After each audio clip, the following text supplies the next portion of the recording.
This is an extract from The Uncommon Reader, which was a short story I wrote about the Queen, assuming that she had become an avid reader. E.M. Forster figured in the book, with whom she remembered spending an awkward half hour when she invested him with the CH. Mouse-like and shy, he had said little, and in such a small voice she'd found him almost impossible to communicate with. Still, he was a bit of a dark horse, sitting there with his hands pressed together like something out of Alice in Wonderland. He gave no hint of what he was thinking, and so she was pleasantly surprised to find on reading his biography that he had said afterwards that had she been a boy, he would have fallen in love with her.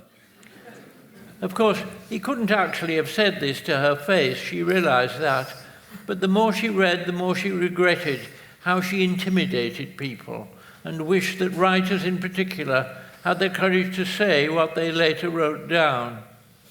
What she was finding also was how one book led to another. Doors kept opening wherever she turned, and the days weren't long enough for the reading she wanted to do. But there was regret too, and mortification at the many opportunities she'd missed. As a child, she'd met Masefield and Walter de la Mare.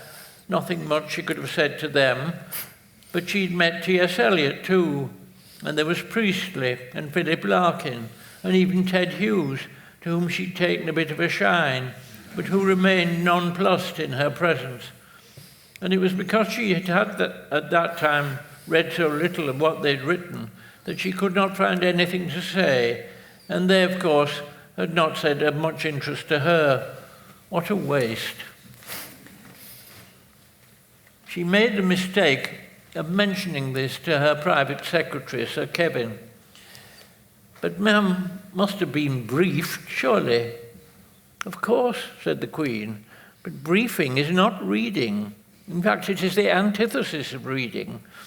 Briefing is terse, factual, and to the point. Reading is untidy, discursive, and perpetually inviting. Briefing closes down a subject. Reading opens it up. I wonder whether I can bring Your Majesty back to the visit to the shoe factory in Nuneaton, said Sir Kevin. Next time, said the Queen shortly. Where did I put my book?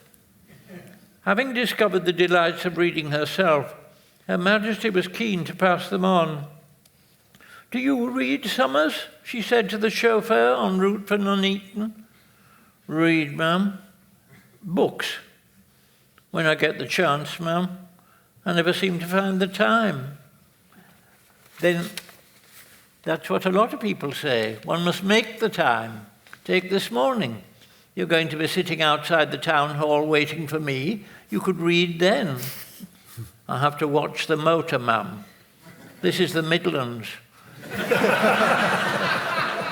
Vandalism is universal. With Her Majesty safely delivered into the hands of the Lord Lieutenant, Summers did a precautionary circuit of the motor, then settled down in his seat.